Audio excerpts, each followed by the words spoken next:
Madame, Monsieur, merci d'être sur Télé Africa. Merci de prendre à nouveau rendez-vous avec votre émission de football, les As du foot. Lundi 16 novembre, on est là pour vous donner le meilleur de l'actualité sportive qui prévaut au Gabon. On a disputé la 4e journée du championnat national de football de première division. Ça va d'ailleurs constituer la principale trame de cette émission. Non sans revenir, petite piqûre de rappel, sur cette conférence de presse du sélectionneur national du Gabon, Thierry Dieudonné Mouyouma, face à la presse, le sélectionneur des Panthères de Gabon qui est revenu sur la campagne qualificative pour la Coupe d'Afrique des Nations au Maroc 2025. Non, sans se projeter également sur l'avenir. L'avenir, c'est la CAN 2025, mais surtout la reprise des éliminatoires de la Coupe du Monde 2026, zone Afrique. Pour faire le point sur cette abondante actualité sportive, notamment en ce qui concerne le championnat, les résultats de la 4e journée, les statistiques, les hommes du match, je suis avec 4 éminents experts en la matière footballistique sur ce plateau du beau monde, une belle brochette d'experts. Je pèse mes mots. Gaëtan Kouka, qu'est-ce que vous faites sourire quand je parle d'experts? Bonsoir. Bonjour, M. Pambo. Mais je ne comprends pas, j'ai dit Non, expert. non, j'étais simplement sous le charme, M. Pambo. Ben ouais, vous jouez là la carte de la modestie, c'est ça? Non, du tout, je me mets simplement à ma place. Vous savez, je suis comme une grenouille, dès qu'on me sort de l'étang, tout de suite, j'ai toujours le réflexe d'y repartir, donc veuillez me pardonner pour le peu. Gaëtan Kouka, ancien international de football, qui est là évidemment depuis plusieurs années maintenant avec nous, tous les lundis pour vous donner le meilleur de lui-même en ce qui concerne le football. Et puis il y a face à lui Mermoz Assele et Joey Dabali. Mermoz, bonsoir. Bonsoir. Ça a été le week-end? Ça va, ça va. Vous étiez à Monédan samedi? Oui, samedi, j'étais à Monédan. J'étais assis à côté de vous. Tout à fait. Djibril Wania, bonsoir. Bonsoir. Comment ça va? Ça va aller. Alors, Djibril Wania, c'est notre globetrotter. C'est vraiment le journaliste sportif, enfin, je n'ai pas envie d'attirer des regards noirs sur vous, mais l'un des plus dynamiques. Il est comme le président de l'UGPS, toujours en mouvement comme un ballon de football. Heureusement qu'il y a beaucoup de ballons. Et puis il y a Serge Mungengui, c'est le gardien du temple. Dans sa vie de footballeur, il était le dernier rempart, gardien de but. Il est le gardien du temple sur le plateau. Monsieur Mungengui, bonsoir. Bonsoir et bonsoir à tout le panel.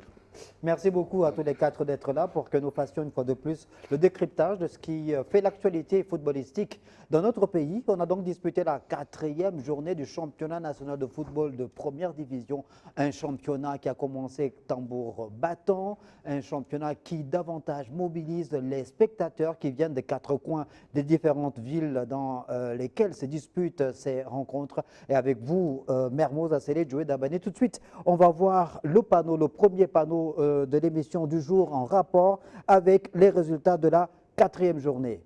Oui, donc les résultats de... Ah ben non, on allait plus vite en besogne. Je suis allé plus vite en besogne. Désolé, mais mille excuses. Le premier thème de l'émission, lui, est plutôt consacré, on l'a dit, à Thierry Mouyouma qui a donné une conférence de presse. Mais vraiment, désolé, excusez-moi, je dansais plus vite que la musique. Le premier thème, lui, est consacré à l'actualité en rapport avec la conférence de presse animée par Thierry Dieudonné Mouyouma, le sélectionneur national. Alors, Gaëtan Kouka, que retenez-vous de cette conférence de presse de Thierry Mouyouma? Ben, écoutez, Thierry Mouyouma n'a fait que dire de manière officielle et ouverte toutes les statistiques qu'il détenait de par devers lui. Et dans tout le jeu, M. Pambo, vous me permettrez déjà de féliciter la démarche de Thierry Mouyouma. Je vais même dire que c'est une première. Depuis cette dernière décennie, on n'a pas vu un entraîneur, bien que certains, à la fin de chaque match, remettaient des rapports, mais on n'a plus vu depuis bientôt plus d'une décennie, comme je disais, un sélectionneur venir sur la place publique, inviter la presse nationale et internationale justement pour débattre justement sur ses choix, sur les raisons qui animent ce choix, les statistiques et tout ce qui s'ensuit. Donc c'est une initiative à saluer et à pérenniser. Ça permet justement de mieux édifier l'opinion sur les différents choix, les différents choix qui sont justement la conséquence des résultats que nous connaissons et peut-être donc pourrait conditionner la suite. Djibril Wania, alors Djibril Wania, Thierry Dieudonné Mouyouma, humilité, humble ou hyper communicant? Non, je pense que c'est le nouveau modèle de sélectionneur. Il faudrait que les informations soient de plus en plus partagées. Et je veux même dire qu'au-delà de la conférence de presse, il a il a discuté en off avec certains hommes de médias pour apporter un peu plus de détails sur son type de management, sur le fonctionnement et même sur les événements de la tanière. Donc, je crois son staff et lui ont la volonté de s'ouvrir pour qu'il n'y ait pas trop de non-dits, de manière à ce que le peuple, qui est le principal propriétaire de l'équipe nationale, soit de plus en plus édifié.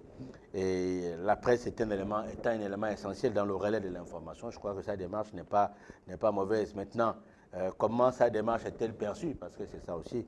Vous savez qu'au Gabon, on n'est pas souvent très ouvert au changement.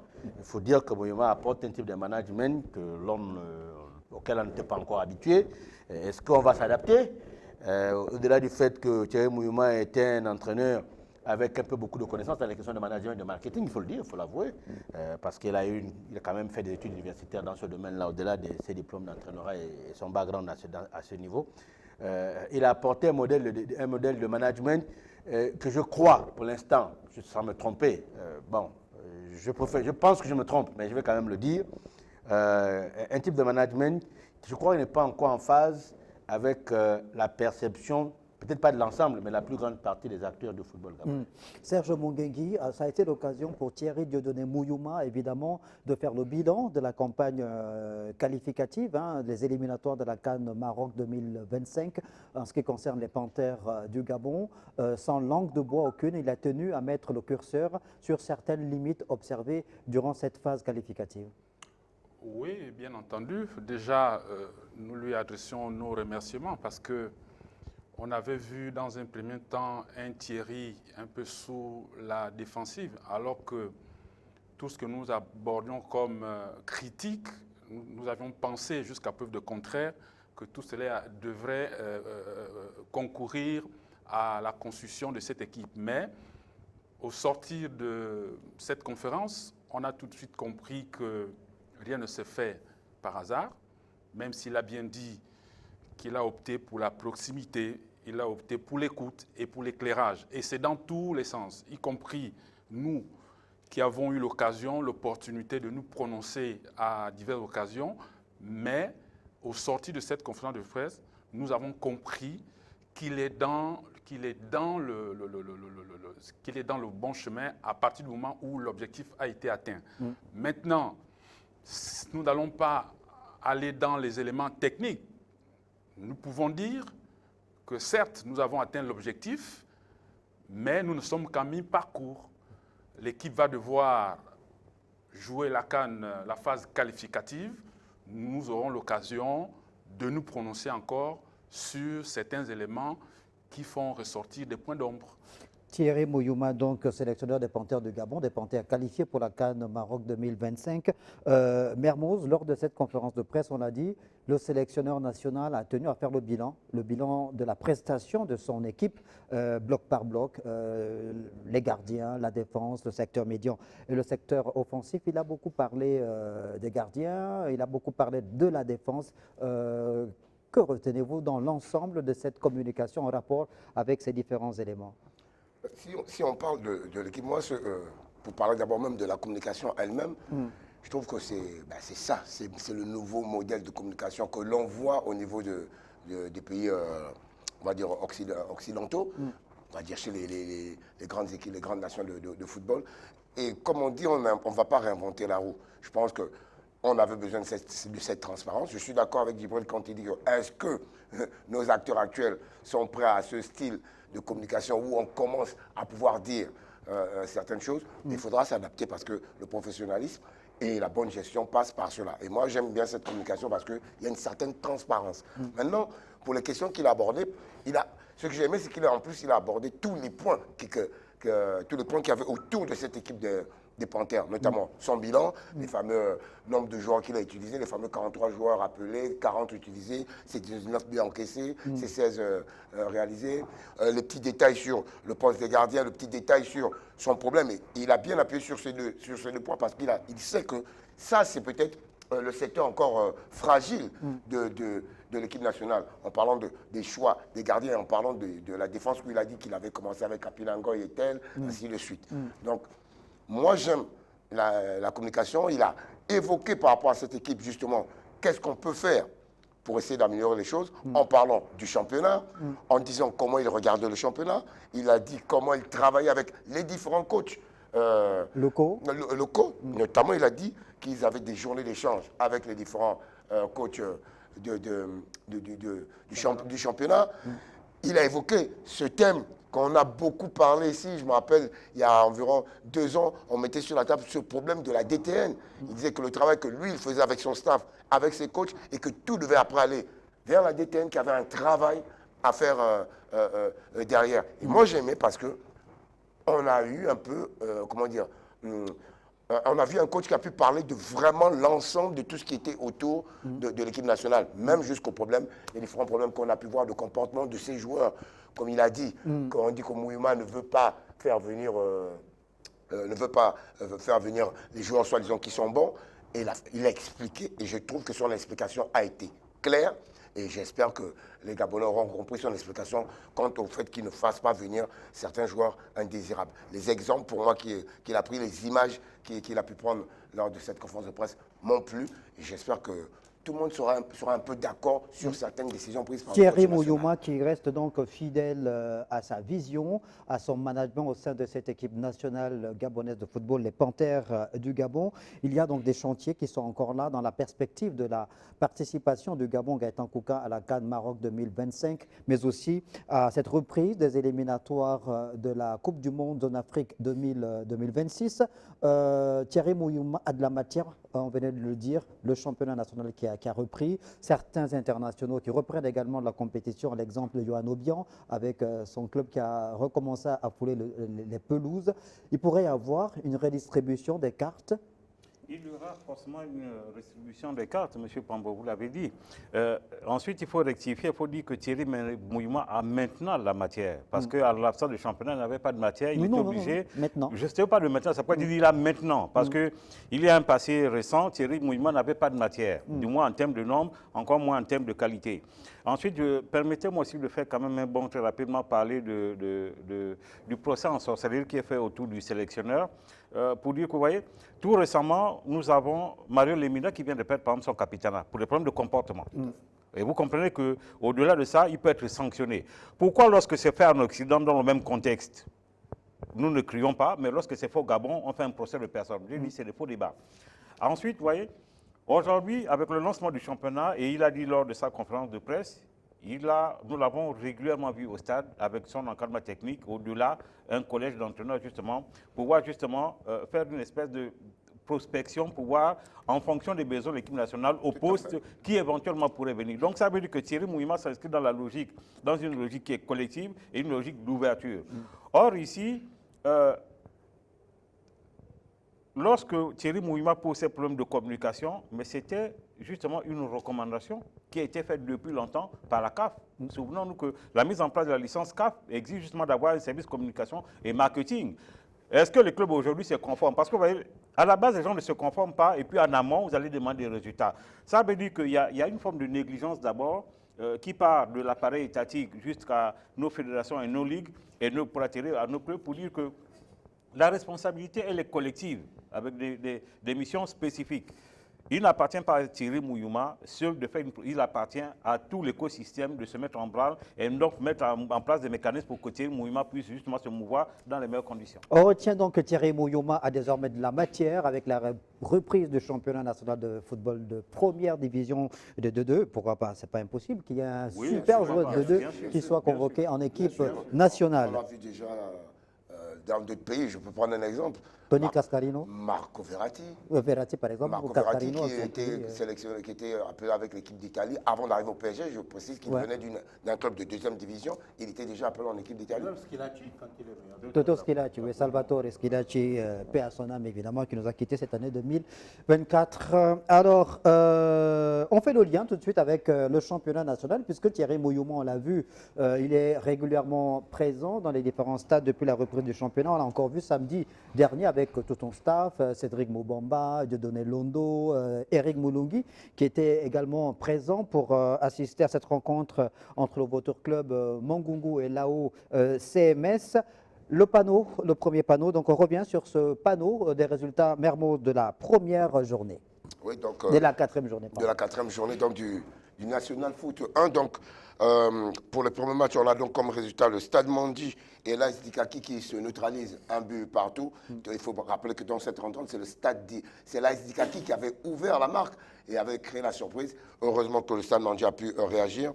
Du côté de Mwanda, Mangasport a montré qu'elle est peut-être l'équipe vraiment favorite le premier favori de ce championnat avec une victoire à 3-0 face à Bouenguidi, le leader qui subit sa première défaite et qui fait un match sans marquer. Ensuite, on a l'Union sportive d'Oyem à Kouakam qui a fait match nul et vierge avec le Football Club Canon 105.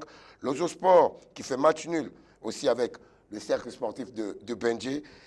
Que des matchs nuls plus que Vautour Club. Le match de samedi face à l'AOCMS s'est terminé par un match nul avec, on va dire, une équipe de l'AOCMS qui va avoir beaucoup de regrets pour avoir mené au score, avoir fait une bonne première mi-temps et avoir complètement déjoué en seconde période pour essayer de conserver ce score pendant 45 minutes. Mal leur en est pris parce que le Vautour est revenu sur les 5 dernières minutes du match. Et enfin, le dernier match, celui d'hier, à Monétan, Monana qui est tenu en échec par l'Ambaréné AC.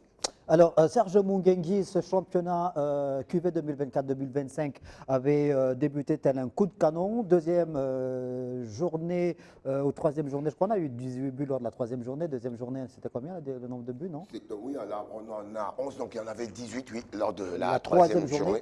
Là, on a 11 buts qui ont été marqués, donc moins 7, avec un nombre important de matchs nuls. Mais bon, on peut revenir sur ce panneau-là. Vous pouvez revenir sur le panneau en rapport avec les résultats de cette quatrième journée. Serge Moungengi, qu'est-ce qu'il peut nous expliquer ce léger coup d'arrêt? Est-ce que les organismes commencent à être marqués? Bon, voici le terme. Effectivement, bon, vous savez qu'au sortir d'une longue préparation, effectivement, et encore que les garçons sont restés près de 2 ans sans activité, il fallait quand même que ces garçons reprennent du rythme progressivement. Là, comme nous l'avons si bien constaté, à la 4e journée, on se rend compte qu'il y a des équipes qui se lâchent, qui se libèrent, telles que Mangasport, on l'a si bien vu. Mais il faut dire aussi qu'il y a certaines aussi, comme je dirais Semes, qui n'a pas encore dit mot, mais derrière son organisation cache beaucoup de force. Parce que lorsque vous regardez les matchs du Semes, indépendamment du fait qu'elle ne décolle pas, mais derrière il y a la compétitivité. Et en allant du côté de Bouenguidi, qui mène la tête de ce championnat, pour la première fois que Bouenguidi sorte à plus d'1 heure de son fief, Bouenguidi prend 3 buts. Mais Bouenguidi, c'est l'équipe la plus et la mieux organisée, je le dis toujours. Je me rappelle encore en 2018, lorsque cette équipe monte en première division. Ça fait vieux déjà, hein. Ça fait 6 ans.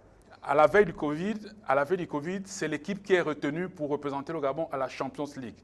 Ce n'est pas parce qu'elle était la plus forte, elle était en tête de sa poule par sa bonne organisation. Donc, derrière le résultat de Bouenguidi, pour ma part, je dis, par rapport à son organisation, c'est une équipe sur laquelle il faudra compter parce que toutes les fois qu'elle a maintenu la tête du tableau de ce championnat, c'est une équipe qui a souvent confirmé. Maintenant, quand on regarde le bas du tableau, non, attention, il y a aussi Vautour. Vautour aussi, c'est une équipe, moi je l'ai vu, menée 1-0. C'est rare au sud du Sahara, nos équipes qui jouent jusqu'à la dernière minute. Ils sont pratiquement revenus au score contre une équipe de Semes. Et ça, derrière cela, pour moi, ça traduit beaucoup de volonté de cette équipe. D'accord, Djibril Gouagna. Donc, il y a 1, 2, 3, 4, 5 matchs nuls dans cette quatrième journée-là. On a un match nul qui me paraît, moi, intéressant, c'est celui du nul vierge 0 but partout à OIM, parce que là, c'est l'USO qui joue face au Canon 105, sachant que lors de la troisième journée, cette équipe de 105 sur ces installations avait pu arracher le point de match nul face à Mangasport, alors que cette équipe avait joué à 10. Et là, ils sortent de chez eux, ils vont dans le Grand Nord, ils arrivent quand même à aller prendre un point au stade Aquacam. C'est à saluer. Non, mais j'avais dit ici que 105 fera partie des équipes sur lesquelles il fallait compter, du moins dans son élaboration de jeu. Je crois que le recrutement a été assez dosé. Et 105, c'est une équipe qui va surprendre. Je vous le dis sincèrement. Ne soyez pas étonnés si 105 termine sur le dessus des têtes. Parce que dans l'élaboration du jeu, quelquefois même la détermination. Je crois qu'il y a désormais une certaine symbiose qui est en train de naître avec les anciens, avec l'histoire du football canon-sensé. J'ai l'impression que le comité exécutif est en train de réveiller les anciens esprits du canon. J'ai vu sur le dernier match beaucoup d'anciens du canon à Ovendo, le match qu'ils ont joué contre Manga Sport. J'ai senti une nouvelle dynamique avec des supporters qui sont arrivés, bon gré mal gré, avec des bidons, mais j'étais là. Donc ça veut dire que ce n'est pas coutume de le voir. Ça veut dire qu'il y a une certaine volonté de vouloir revenir sur l'échiquier du football national. Maintenant, 105 joue une équipe AOM, une équipe qui est très renforcée. Beaucoup parlent de Uzo comme étant, disons, les Dorado du football maintenant, puisqu'ils ont recruté les joueurs gabonais de l'étranger du continent qui étaient les plus en vue.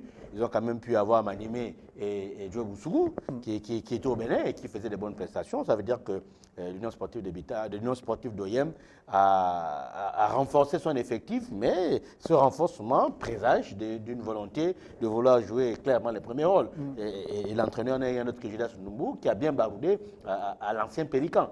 On espère évidemment que cette équipe de l'Union sportive d'OIM pourra sortir de cette zone. On aura le point lorsqu'on fera, on aura le panneau quand on fera le point sur le classement général au terme de la 4e journée. Rapidement, Gaëtan Kouka. Alors, quand on voit les résultats du match entre Votor Club le samedi dernier face à l'AOCMS, Mounana face à Lambaréné, Mounana, Lambaréné, c'est deux équipes qui n'ont pas démarré le championnat de façon tonitruante, mais qui sont en train de revenir. Le spectacle offert par ces deux équipes ce dimanche au stade Monédan a été de très bonne facture de deux côtés. Ça veut dire que ces deux équipes sont en train de prendre progressivement leur marque. Oui, mais il n'y a pas que le LAC et Mounana. Toutes les équipes, il y a eu une période de préparation. Et donc là, les joueurs sont justement en train de sortir de la période de préparation. Et peut-être qu'à partir de cette semaine, donc la semaine, le week-end dernier, jusqu'en début janvier, il y aura une période de flottement, de façon justement pour que l'organisme puisse se mouiller pour trouver le bon rythme. Et lorsqu'il va trouver le bon rythme, les gens vont remonter en puissance pour justement pouvoir terminer la saison. Donc ça veut dire que Mounana, qui est d'abord un vivier et qui est constitué à 80, sinon à 90% de sa formation, donc de la jeunesse, nous augure justement de bonnes prestations du fait justement d'une certaine identité, parce que quand on sort de la formation, on a une identité, donc ça peut expliquer les bons résultats de Mounana, nonobstant les problèmes de management au sommet de leur direction. Mermoz, alors Henri Silvoz a accueilli peut-être l'affiche, pas peut-être l'affiche de cette 4e journée entre l'AS Manga Sport et Boinguidi. On avait cru que l'équipe de Manga Sport allait peut-être traverser une mauvaise passe après avoir calé face au Canon 105, mais là, ils se sont rattrapés d'une manière extraordinaire. Oui, d'abord, ils étaient sur leurs installations, donc il fallait faire le résultat devant le public. Et en plus, on avait dit ici qu'on voulait voir la valeur de Boinguidi Sport en dehors on va dire quoi, de ces terres, et surtout face à du véritable gros calibre. Donc, première sortie de Boinguidi face, on va dire, à l'ogre du championnat national. 3-0, donc Manga qui annonce les couleurs. Il faudra compter avec cette équipe de Manga. Mais nonobstant cela, si je peux me le permettre, oui. Par rapport à tous ces matchs nuls qu'on peut voir aussi, moi, au-delà du fait qu'on pourrait peut-être dire qu'une baisse de forme pour certains, moi je pense que c'est plutôt les matchs ont été plutôt très stratégiques ce week-end, notamment pour avoir suivi le match Votor Club face à l'AOCMS. Je vous dis bien qu'en première période, on a vu une équipe de CMS qui a déroulé, qui a dominé cette équipe de Votor. On avait l'impression qu'on avait plus une équipe qui savait poser le ballon face, puisque tout le monde l'a remarqué, au véloce, au robuste joueur de Votor Club. Très athlétique. Très athlétique, surtout au niveau de la défense du Votor Club. Voilà. Et en deuxième période, le match complètement change. C'est plutôt le Votor qui commence à essayer même de poser le jeu. C'est le Votor qui essaye d'aller à l'abordage. C'est le Votor qui a monté plus en vie. Et on a vu un CMS qui a complètement déjoué et qui a pratiquement même joué la défensive pendant 45 minutes. Comme si elle voulait garder ce score de de 1-0. C'est quand même beaucoup surpris. Je me rappelle même qu'à la fin... Ce n'est pas les limites physiques qui ont permis d'avoir... Justement, parce que c'est là... Parce que le vautour a été résilient. Et puis l'état du terrain aussi, hein, Oui, il donc, était complètement détrempé. c'est là où beaucoup parlent peut-être de la résistance du côté physique. Parce que je ne vous cache pas qu'en première période, il y a eu un impact physique donné par cette équipe de Vautour Club qui a voulu marquer le coup physiquement. Le problème des militaires. Je tiens à rappeler que Vautour, en première période, c'était déjà trois cartons jaunes. Deuxième mi-temps, on a vu maintenant plus Vautour vouloir maintenant jouer. Et c'est CMS qui s'est mis à défendre pendant 45 minutes et qui a même failli perdre son défenseur central qui s'est un peu énervé sur la fin du match. Serge Ce qui a même Monguengue. déconcentré sa défense. Serge Monguengue, il a le résultat nul, un but partout entre le CSB et l'Ozosport, ou plutôt l'Ozosport-CSB. Est-ce qu'au bout de la 4e journée, on a l'impression que CSB a du mal à rentrer dans cette compétition? Bon, curieusement, quand on regarde les résultats du CSB, en sachant que c'est l'une des équipes qui a mené une bonne préparation, notamment par un tournoi de pré-saison au niveau de Port-Gentil, et on sait que c'était un CSB qui se reposait sur un vivier, d'une ancienne école, des très jeunes. Aujourd'hui, on s'interroge un peu, mais je pense que vivement que CSB retrouve, disons, son potentiel, comparativement à Lozo qui avait déjà retrouvé ses marques au sorti de la première journée. Vous voyez, donc, la difficulté ici revient à CSB. On n'a pas connu CSB dans ces moments. Je prenais encore l'exemple de Lozo de Bouengedi il y a quelques années. C'était le cas aussi du CSB. Lorsqu'elle est arrivée en première division, pour la première année en première division, elle était parmi les têtes de championnat avec 27 points devant les cadors comme les Mangasport. Donc, qu'est-ce qui s'est passé? Qu'est-ce qui se passe? Est-ce qu'il y a un souci au niveau organisationnel? On se demande bien. Ou alors, il n'a pas encore retrouvé tout son effectif. Parce que les problèmes de qualification aussi... L'effectif aussi a été décimé. Hein. Les problèmes de qualification aussi, on les connaît. Qui est à Lac, là, ouais, c'est un joueur formé au CSB. Bon. Donc, voilà. Djibril Wagna, puisque vous avez la parole, vous allez garder la main pour évoquer l'état de forme du Centre Berry sportif, présenté comme étant le spécialiste des nuls depuis le début de ce championnat-là. Comment vous avez trouvé le week-end dernier la prestation des garçons de Centre Berry sportif? Non, moi je pense que CMS s'en sort bien. Quand vous regardez le tableau, CMS a un tableau de chasse où il joue contre les poids lourds. Donc voilà, c'est peut-être bien, puisqu'après, plus on va avancer, plus on aura des matchs. Ils ont déjà une certaine équilibre. Voilà, ils ont un équilibre. Mais CMS a toujours été une équipe qui perd difficilement et qui ne gagne pas souvent par de très gros scores. Ça, c'est sa particularité. Comme je disais la dernière fois, j'ai l'impression que c'est peut-être l'équipe qui s'adapte, qui joue en fonction de l'adversaire. Mais CMS c'était un ancien champion. C'est une équipe qui a beaucoup de résilience. Ils ont joué face aux policiers, c'est bien ça? Oui. Ils ont su encaisser les coups, c'est ça, voilà, en première période. Ils ont joué déjà à Mounana, ils ont joué déjà qui encore Ils ont joué Stade Mandji. Donc attention, on va dire qu'ils ont eu un calendrier déjà assez costaud en début de championnat. Ils ont une entrée en matière quand même qui est difficile en matière de calendrier. Qui peut peut-être leur servir. Ça peut les aider sur la fin avec des matchs un peu plus détendus.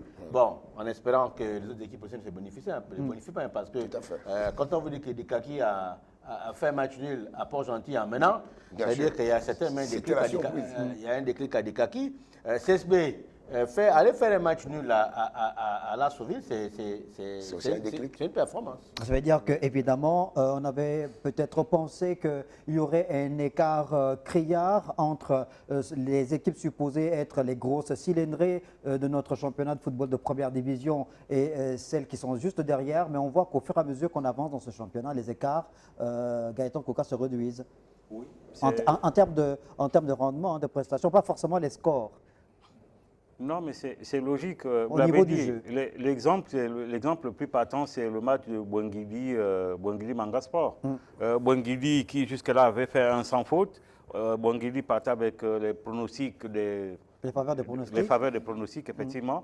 C'est C'est vu justement rattrapé par la réalité parce qu'après, il y a des cadors. Donc les cadors aujourd'hui démarrent timidement en espérant que les cadors vont trouver le bon rythme et que justement les autres qui sont aussi bien préparés comme CMS, Bouangili et l'autre équipe, le Voto, justement puissent tenir la trajectoire de façon à avoir un merveilleux championnat qui soit suffisamment compétitif. Alors, Mermoz, avec vous, on va voir le classement au terme de cette 4e journée. C'est vrai, il n'a pas été prolifique en but, on l'a dit, 18 buts lors de la 3e journée, 11 buts lors de cette 4e journée. Qu'est-ce que ça nous donne? Qu'est-ce que ça nous donne au classement? Non, ce n'est pas le classement. On a plutôt le panneau des statistiques. Avant de tomber sur le classement, les panneaux des statistiques.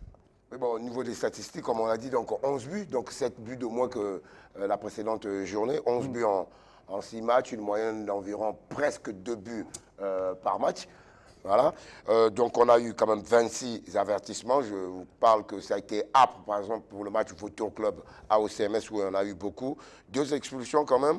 Une seule victoire à domicile, 0 victoire à l'extérieur. Mais rappelons qu'il y a eu 5 matchs nuls sur 6. Et 2 buts sur penalty. Alors, Djibril Wanya, quand on reste sur ce panneau-là des statistiques, 26 avertissements, 2 expulsions, c'est 2 cartons rouges. Un vécu. Alors, qu'est-ce que ça signifie? Qu'est-ce que ça veut dire? Autant d'avertissements, 2 expulsions? Non, ça veut dire que c'est l'engagement. Ouais. Ça s'explique par l'engagement. Je crois que l'enjeu commence à rentrer. Il y a des équipes qui ont mal démarré et qui veulent quand même revenir. Vous avez vu LAC, par exemple, qui a perdu 4-2. Et hier, vraiment, elle a joué de malchance, sinon elle était venue effectivement pour faire un résultat. Et donc, c'est CSB qui était tombé à l'Ambaréné, et qui est revenu en faisant un match nul pour limiter les dégâts. Donc, c'est l'enjeu. Beaucoup ne veulent pas parce qu'après, la conséquence, c'est qu'il y aura certainement une équipe qui sera désignée représentant du Gabon en Coupe d'Afrique, mais il y a 2 équipes qui descendent en 2e division, il ne faut pas l'oublier. Ben voilà, 2 équipes qui descendent en 2e division. Serge Mongengi, il faut désigner le champion qui va représenter le Gabon aux éliminatoires de la Champions League africaine et la Coupe de la Confédération aussi. Une équipe pour la Coupe de la Confédération. Et voilà, et donc il y a un enjeu en fait. C'est l'enjeu qui peut expliquer. C'est l'enjeu qui explique ça. Oui, l'enjeu, et en plus de cela, on sait que bon, les matchs se jouent dans des conditions un peu difficiles.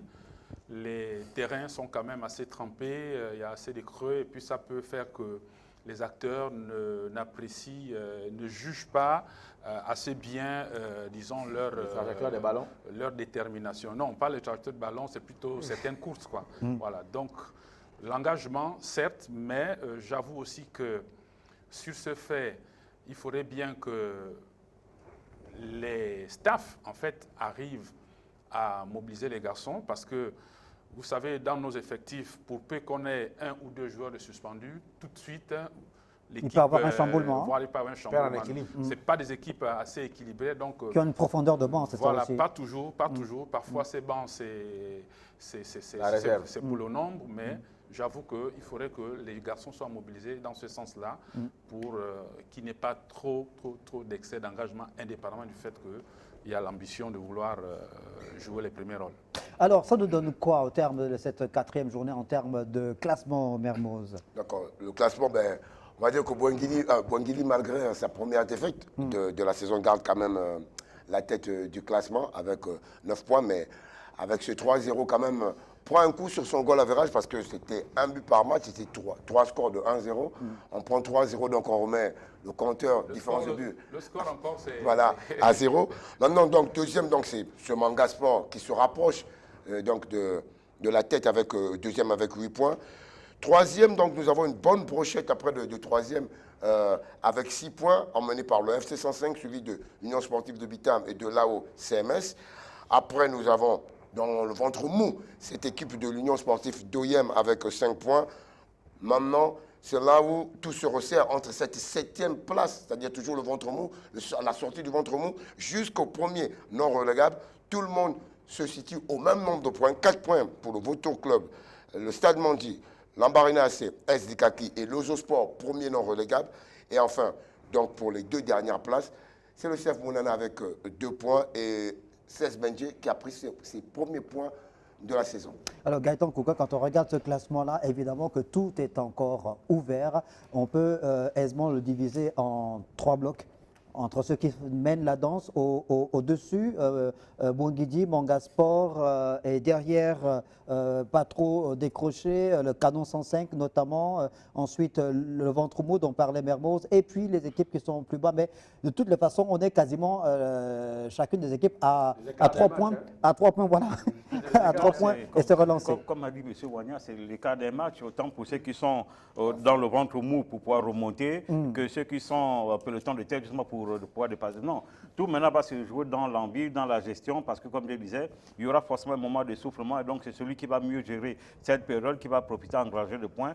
Et n'oublions pas aussi que le championnat gabonais, on se met à l'abri en termes de pouvoir le remporter ou bien se maintenir, c'est justement en gagnant le maximum de matchs à la phase aller, parce que la phase retour va être techniquement et j'ai envie de dire physiquement compliqué.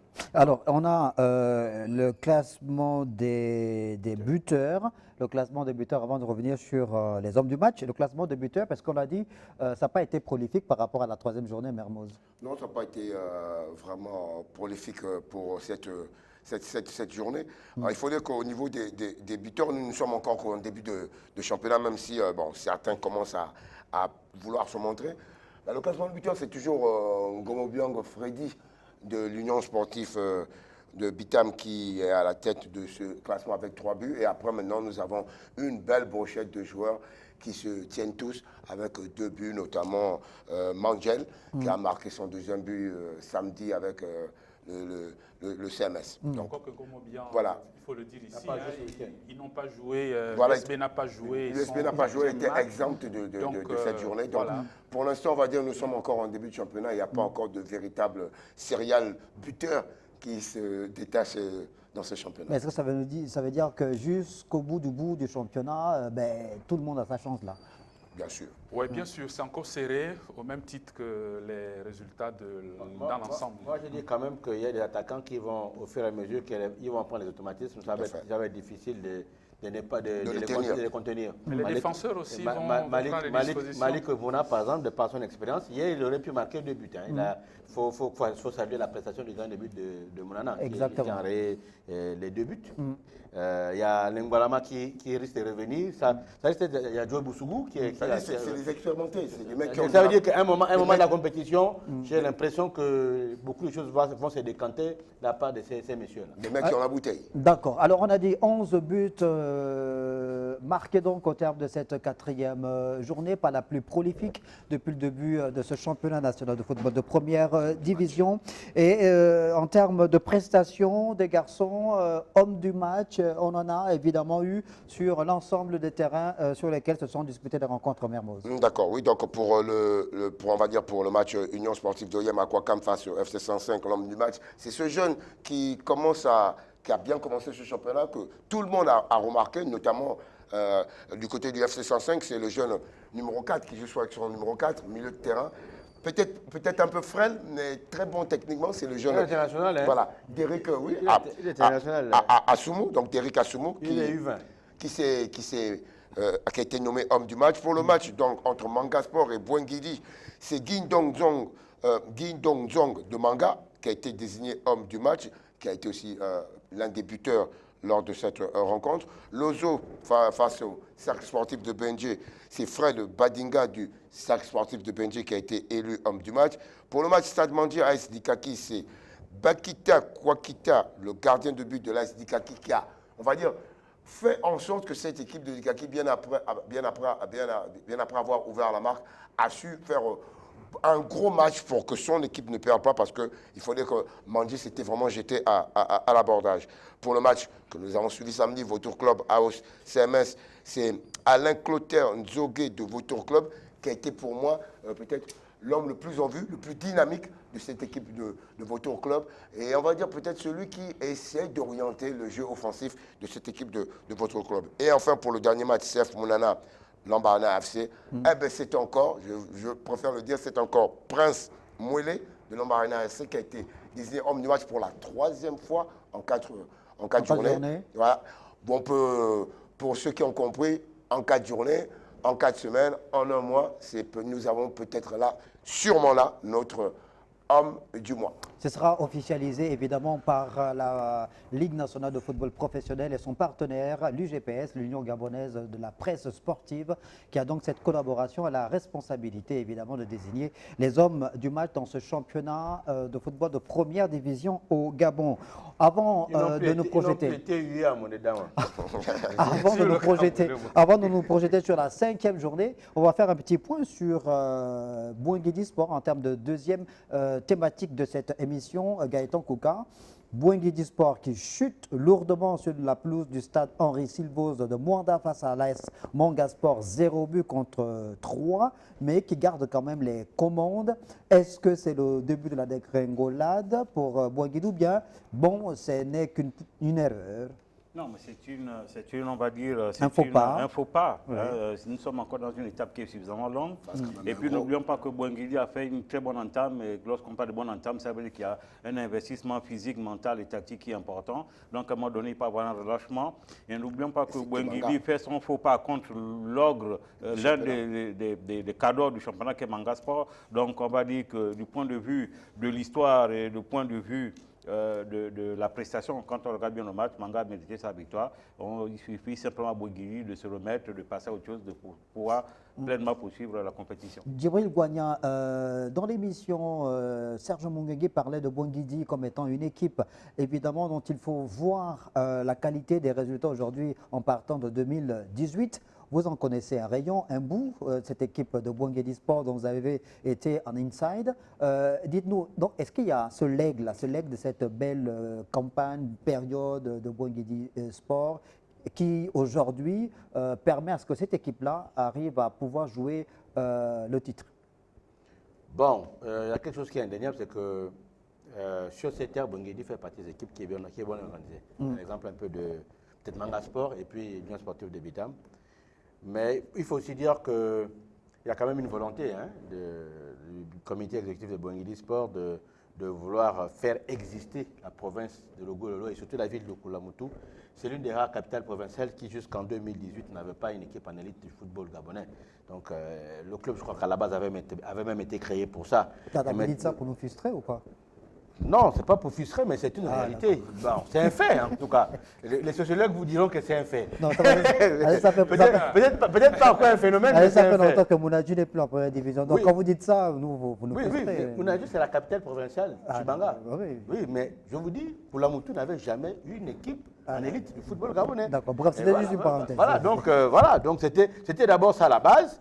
Et il faut dire que conscient de ça, je crois que les fils se battent pour que leur équipe, dont la dénomination quand même représente un symbole de la ville et même de la province. Il faut quand même dire que Boinguidi, c'est le cours d'eau qui traverse la capitale provinciale, Logoué-Lolo, et qui est un affluent de la Lolo, qui lui est un affluent de Logoué. Et on va dire aussi que Logoué est un affluent de l'océan, puisque Logoué se jette dans la mer. Donc c'est cette philosophie-là, que l'hydrographie du Gabon est une hydrographie en Afrique qui est la plus dense. Le Gabon est effectivement un pays à une hydrographie assez importante. Donc c'est tous ces facteurs-là qui font que autour de l'équipe, il y a une mobilisation.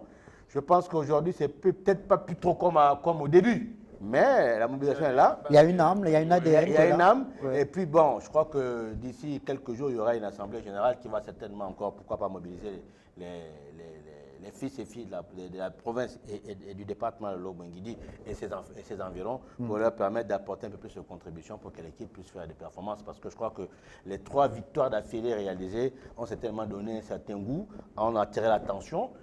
Moi, je suis content parce que j'ai vu les collectivités locales, dont la mairie de Koulamoutou, donc la délégation spéciale, s'est mobilisée pour accompagner l'équipe en matière de transport, en matière d'assainissement, en matière d'accompagnement de l'équipe. Je crois que c'est un signe positif. Si ça peut continuer dans ce sens, je pense que les choses iraient mieux. Très important, évidemment, qu'il y ait cette mobilisation autour de ces différentes équipes qui prennent part au championnat de première division au Gabon. C'est tellement important parce que là, on parle de la mobilisation. Il faut être évidemment autour de ces équipes pour soutenir les différentes équipes Fagnon engagées dans ce championnat de première division du Gabon. Alors, il y a une équipe qui n'a pas joué lors de cette 4e journée parce que l'équipe était exempte. Elle n'a pas joué, elle n'a pas été sur le terrain, mais elle a fait parler Elle d'elle. n'a pas été exemple de l'actualité. La prochaine journée. On va revenir sur la prochaine journée. On va aborder d'abord le point relatif justement à l'USB avant d'aborder le prochain point en rapport avec la 5e journée. Parce que justement, on veut savoir si cette 5e journée-là va se disputer avec l'Union sportive de Bitam, puisqu'on l'a dit, l'équipe était exempte, mais l'équipe a quand même fait parler d'elle en dehors des pelouses. Monsieur Gaëtan Kouka, il y a eu quelques signaux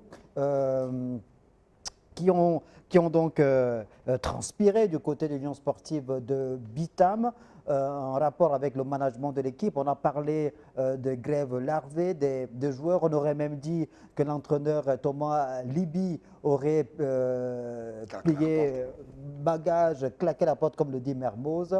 Où en sommes-nous actuellement? Écoutez, la question reste entière. Que se passe-t-il au niveau de l'Union sportive de Bitam? L'Union sportive de Bitam, rappelons-le, est l'un des fers de lance de notre championnat. Si nos cadors, donc nos leaders, nos locomotives, dans leur management arrivent à se comporter comme ça, il y a forcément un problème. Donc j'ai cru, en granant certaines informations, écouter dire qu'il y a un conclave, si ce n'est pas les affaires qui devraient se tenir ou qui s'est tenu, justement dans le sens de pouvoir remobiliser les gens, surtout en termes de finances, parce que c'est plus de ça dont il est question. Comment comprendre que USB, qui généralement a une très bonne organisation en termes de participation des populations et de tous les fils du Wellington, pour ne pas parler du département de manière spécifique, puisse se retrouver dans cette configuration. À quoi que la fierté des Bitamois aujourd'hui en train de foutre le camp, puisque plus personne ne s'intéresse, a priori, ne s'intéresse à cette équipe, donc ce qui peut expliquer les différents résultats en dents de scie, pour ne pas dire le début de saison un peu, je dirais, en dents de scie de l'USB. Et c'est assez regrettable parce que l'USB, M. Wagner vient de faire la démonstration, est sur le plan communautaire une équipe qui s'identifie beaucoup. Et donc, ce serait quand même regrettable que l'USB se retrouve dans de telles configurations au début d'un championnat aussi important. Djibril Ouania, l'Union sportive de Bitam, évidemment, c'est l'un des cadors de ce championnat de première division au Gabon, qui avait fait une belle entame de la compétition lors de la première journée sur ses installations de Gaston Péry à Bitam, dans la province du Wellington. Aujourd'hui, qu'est-ce se passe-t-il chez les Rouges? Bon, on avait dit au départ que la contribution de 73 millions n'était pas suffisante. Et je crois que dès que la communication a excédé, l'Union sportive de Bitam, par son comité directeur, a fait un communiqué pour effectivement expliquer de quoi en était-il. Bon, pour le coach, il n'était pas question qu'il soit parti parce que Thomas Lebi a un centre de formation au Cameroun, dont il est propriétaire. Donc, il a pris de vacances profitant de la trêve pour aller effectivement regarder. D'accord, vous nous confirmez donc que Thomas Libi n'a pas du tout jeté l'éponge? Non, il est là, il est rentré à Bitam hier et il y a eu des photos qui circulent de sa présence à Bitam, donc à ce niveau, il n'y a pas de souci. Bon, maintenant, la vérité, c'est que l'Union sportive Bitam a par contre eu, et c'est officiel, un certain mouvement d'humeur de la part des joueurs qui avaient un retard de salaire. Et cela est consécutif au fait que l'Union sportive Bitam était un club qui était en quarantaine par la FIFA parce qu'il y a des engagements que Bitam avait pris avec des joueurs internationaux qui n'ont pas réglé et ils étaient sommés de régler ça, sinon ils étaient sanctionnés comme missile. Et donc, le premier investissement de l'Union sportive de Bitam, c'est axé sur ces dettes-là, et sur les dettes de ceux-là qui étaient prêts aussi à enclencher des procédures contre l'Union sportive de Bitam. Et donc, ça leur a coûté près de 24 millions avec la préparation et tout. Avec toutes les autres charges, ils ont communiqué, ça fait à peu près 105 millions. Leur budget annuel est à plus de 200 millions. Et selon le président, parce que nous l'avons eu il n'y a pas longtemps, il a dit que la question était que les principaux contributeurs, les entreprises partenaires, n'en fait pas encore aussi respecter les deadlines. Ce qui fait qu'entre les sorties et les entrées, il y a eu un décalage, mais la réunion du dimanche du comité exécutif a permis de ramener les choses un peu dans les normes et on espère que les choses vont se passer bien. Maintenant, après, entre ce qui est dit et ce qui va être fait, bon, je ne saurais quoi vous dire. Mermoz, c'est une situation sur laquelle on peut insister au regard, pas forcément de l'histoire du club qu'est l'Union sportive de Bitam, mais dans l'organisation globale de ce championnat? Parce qu'il y a quoi 13 équipes engagées en première division, 13 seulement, j'ai envie de dire. Il y a la situation de Mounana aussi qui est pendante. Il y a même eu une réunion hier en marge de la rencontre que l'équipe est en train de jouer. Il y a eu une petite réunion du COMEX de cette équipe de Mounana. Là, on parle de l'USB. Est-ce que ce sont des signaux inquiétants par rapport au déroulement de ce championnat? Oui, on peut s'inquiéter, notamment avec ce problème de la subvention qui ne serait pas suffisante. Et encore que je tiens à répéter toujours que ce n'est pas la subvention qui devrait être le budget des différents clubs. Comme l'a si bien dit Djibril tout à l'heure, qui a dit qu'il a pu avoir le président de l'USB, qui a bien parlé d'un budget prévisionnel à l'USB de 200 millions. Donc, vous voyez que là, on voit une équipe qui s'est plus ou moins préparée au-delà de cette subvention. De cet accompagnement de l'État. Pour la petite histoire, je suis entièrement d'accord avec ce qui a été dit par Djibril et par le président, puisque la rumeur était que c'était une dette qui a été privilégiée, il y avait une deadline pour une dette à payer qui a créé cette situation financière. Et on a eu plus de précisions avec le président qui fait comprendre que d'autres contributeurs du club n'étaient pas encore passés à l'action. Mais on peut s'en inquiéter parce que si on le voit avec un cadre comme l'USB, si on voit des problèmes au niveau du CF Mounana, on pourrait se poser des questions au niveau de certains... de certains autres clubs qu'on dit qu'ils ne sont pas de gros calibre. Nonobstant, on va dire peut-être le costaud qu'est Manga Sport, toujours bien organisé à la rigueur, celle qui est bien accompagnée aussi par sa municipalité, notamment Salmandji. Et encore même Bouengidi, pour je crois que Koulamutu, tout le monde est vraiment derrière l'équipe. C'est la question. Voilà. Donc, c'est là un peu là où on peut s'inquiéter, c'est que si un USB et un Mounana, qui sont quand même deux fers de lance du championnat, commencent à nous montrer des signes de problèmes financiers, on pourrait se poser la question pour les autres clubs. D'où pour moi l'utilité de cette transparence de communication pour qu'on sache au départ de chaque championnat si les équipes financièrement ont un budget prévisionnel, si elles sont prêtes en attendant la subvention de l'État. On réclame évidemment la mise en place de ce gendarme financier qui viendra là pour mettre un peu de l'ordre dans tout ça. Avant de mettre un terme à l'émission, il nous reste encore une dizaine de minutes. Messieurs, vous m'avez tendu la perche, Mermoz, je pense, pour introduire le dernier point en rapport avec la survie ou la suite du championnat en ce qui concerne l'Union sportive de Bitam, parce que c'est, on l'a dit, l'un des cadors de ce championnat, ce regard croisé entre Djibril Wanya et Serge Mungengui, le jingle.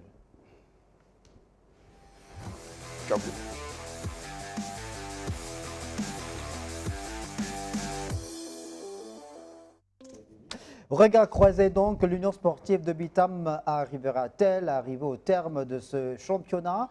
Djibril Wanya, vous dites oui. Oui. Pourquoi? Mais parce que c'est pas la première fois que ce genre d'équipe ont ce genre de problème.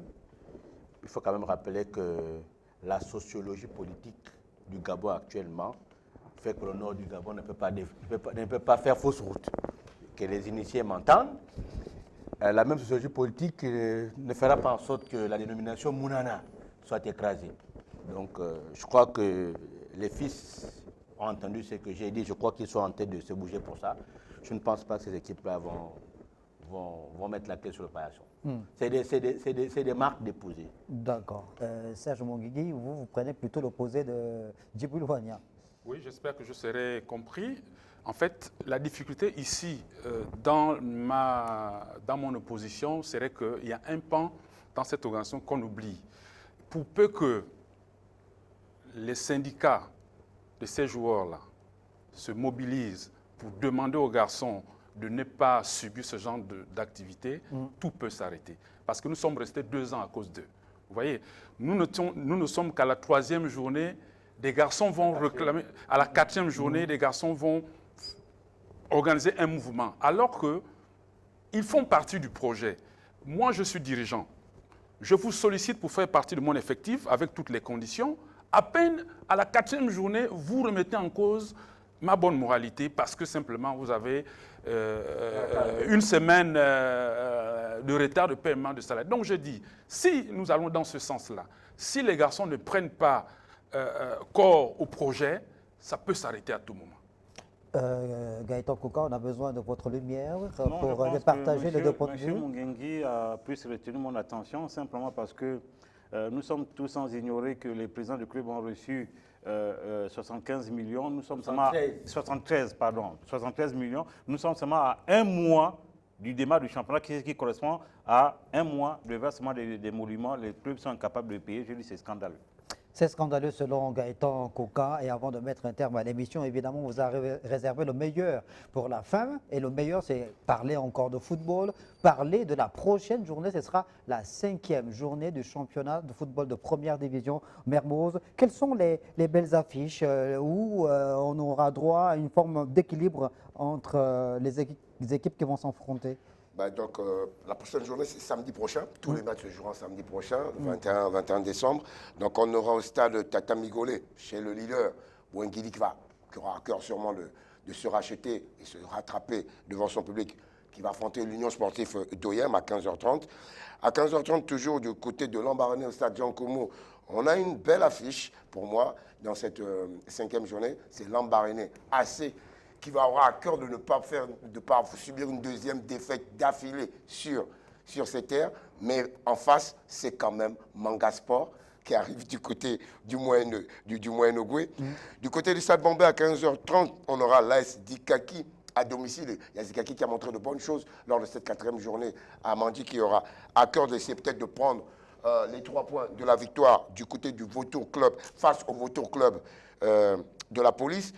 Au stade Idriss Ngari, à 16h selon ce programme, le FC 105 sera opposé encore une belle opposition. FC 105 face au stade Mandi. Stade Mandi qui aura à cœur sûrement de se relancer vraiment dans ce championnat. Et 105, pourquoi pas, monter d'un cran dans le classement. Du côté de Port-Gentil, sur le stade de Pierre-Gravert Limongi, on aura le cercle sportif de Benji qui aura à cœur peut-être de prendre sa première victoire. Mais en face, c'est la question, comment dire quoi, à 1 000 € ou bien à 100 000 francs CFA.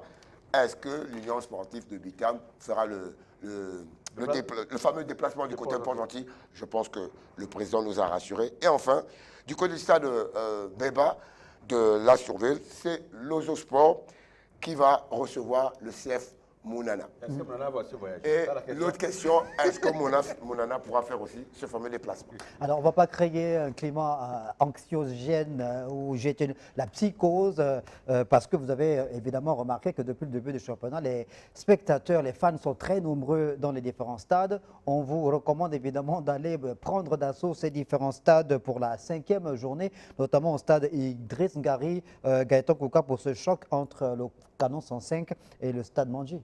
Oui, c'est véritablement un choc. Donc, c'est peut-être même l'une des affiches, pour ne pas dire l'affiche de la journée. Donc, effectivement, derrière votre invitation, je m'aligne et donc pour convier le public sportif gabonais à s'y rendre massivement. Vraiment, si vous voulez avoir de la place, il faut arriver au stade à 13h quasiment. Parce qu'on est arrivé la dernière fois, il y a 2 semaines, à 14h, il n'y avait plus de place. On a eu le stade refusait, la tribune refusait du monde. Oui. Je voulais adresser mes félicitations et mes encouragements à Kevin Ibinga, qui au cours de la 2e journée, après le forfait, avait eu un comportement pas très correct avec la presse.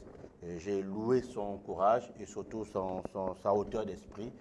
Hier, il s'est rapproché des médias pour s'excuser. Ce n'est pas de coutume et je voulais le féliciter pour sa démarche et lui dire qu'on a compris et on est ensemble. Précisons pour cette prochaine journée que l'équipe exempte, si tout le monde l'a bien compris, ce sera la OCMS. La OCMS. Serge Moungengui, est-ce que vous pensez que Manga Sport, qui est désormais un petit point seulement de Bouengedi Sport, a là l'occasion de peut-être signer une 2e victoire de rang qui pourrait lui permettre de prendre les commandes de ce championnat, même si évidemment que l'AC à domicile ne va pas venir avec la fleur au fusil? Oui, c'est possible, puisque au sortir de la 4e journée, Manga Sport a fait preuve de beaucoup de hauteur, puisque lorsque vous regardez les phases de jeu qui ont été alignées, pratiquement ces 3 buts ont été marqués sur contre-attaque. Ça veut dire que ça allait très vite. Mais je doute fort que Bouengedi, qui a capitalisé, qui bénéficie du calendrier qui lui donne la possibilité de jouer tous ses premiers matchs dans la même zone, ne va pas rater la possibilité de maintenir la tête de ce championnat. Indépendamment du fait que Manga Sport pourrait engranger quelques points. Alors, pour revenir sur l'affluence, les affluences souvent observées depuis le début du championnat dans les différents terrains, est-ce que c'est les prix à la portée de toutes les bourses qui peuvent expliquer cette forte affluence, ou est-ce que c'est la passion, c'est l'amour, l'envie qu'ont les Gabonais finalement d'aller dans les stades et supporter leurs équipes? Moi, je pense que les prix, d'abord, ça joue un très grand rôle. Pour 500, on va de 500 à 1000 francs. Je crois que ça a quand même joué un grand rôle. Mais d'un autre côté, moi, je vais aller plus sur le fait que l'attente, ce n'est que l'attente. Tout le monde on avait marre et se lassait. On va dire, en guillemets, peut-être même s'ennuyait, je voudrais dire. Donc, le simple fait de savoir que le championnat a repris, ça redonne de l'engouement aux supporters. Et il faut dire que par là est passée la qualification pour la Coupe d'Afrique des Nations. Donc, ce qui fait que le Gabonais, il dit, ben voilà, cette équipe, vous en parlez de problèmes de profondeur de banc, qu'il n'y avait pas de championnat. J'aimerais, moi, Gabonais, aller au stade et voir Qui peut jouer? quel est ce petit que je peux vous dire après sur mes réseaux sociaux, envoyer mes messages à Mouyouma, le coach Mouyouma, pour lui dire que moi, j'ai vu le petit de Manga, j'ai vu le petit de 105, j'ai vu le petit de Luso. Voilà, je pense qu'il y a cette qualification qui a emmené l'engouement que les Gabonais veulent voir ces joueurs-là qui pourraient venir aider et rentrer dans la tanière de l'équipe A des Panthères. Djibril Ouattara?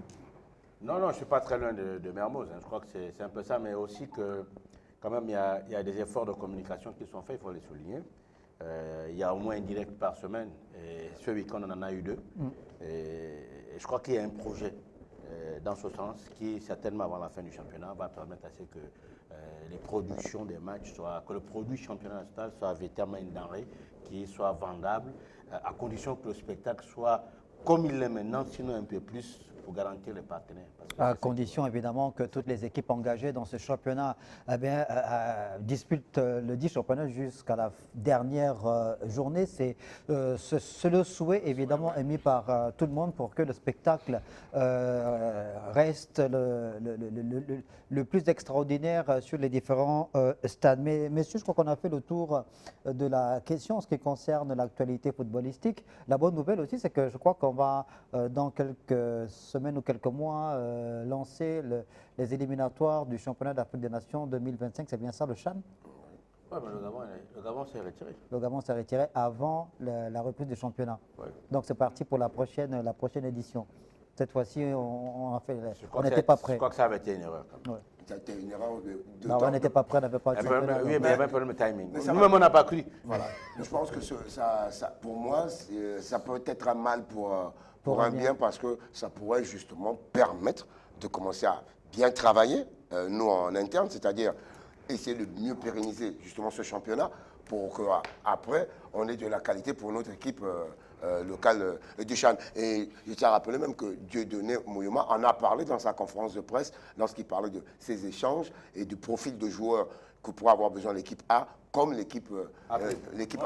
Sauf que sur ce point bien précis, M. Assélé et M. Wagna, permettez-moi d'être en désaccord avec vous, simplement parce que là encore, nos gouvernants, quand de la gouvernance du football, j'entends, fait la démonstration de son manque de solidarité. Une décision doit être prise en concertation ou en concert avec les autres. Bon, puisqu'il n'y a pas ça, voilà ce que je compte faire moi, et puis on se concerte, lorsqu'on s'est concerté, on prend la meilleure décision. Or, ici, on donne l'impression que c'est l'un qui décide et les autres subissent. Mais là, vous me rejoignez. Tout à fait. Merci beaucoup, merci. On essaie de relativiser en disant que ça peut être un mal pour un bien, même si je suis même où je suis entièrement d'accord avec vous. On sort Et on rappelle tout en douceur. que tous ces propos sont dits à l'endroit de M. Anissa Yala Ngo. On sort donc à l'endroit. On sort en toute douceur. Ouais, c'est. À l'endroit de la Fédération gabonaise de football. On sort en toute douceur. En toute douceur. On va sortir l'équipe locale. en toute douceur. Gaëtan Kouka, permettez-nous de sortir en toute douceur. Merci beaucoup, messieurs, d'être passés une fois de plus sur le plateau des As du foot pour nous permettre de donner des avis, des éclairages sur ce championnat de première division du Gabon. 4e levé le week-end dernier. La 5e arrive avec des belles rencontres. On vous l'a dit, cette affiche au stade Idriss Gari dans la commune d'Ovendo entre le canon 105 et le stade de Mondje, mais aussi au stade Jean Coubourg à Lambaréné où le deuxième au classement, un petit point seulement de Bouangidi Mangasport sera face au Lambaréné Athletic Club. Merci beaucoup à tous les quatre d'être là, les quatre fantastiques. On se retrouve lundi prochain, certainement en présence du propriétaire de l'émission, Rodrigue Bekale, qui se trouve du côté du Maroc à Marrakech, où il prend part à cette cérémonie relative à la désignation, c'est ça, du Ballon d'Or africain. CAF Awards. Voilà, donc il est toujours un mouvement comme un ballon de foot. Merci de nous avoir regardé. Bonne suite des programmes sur Télé Africain.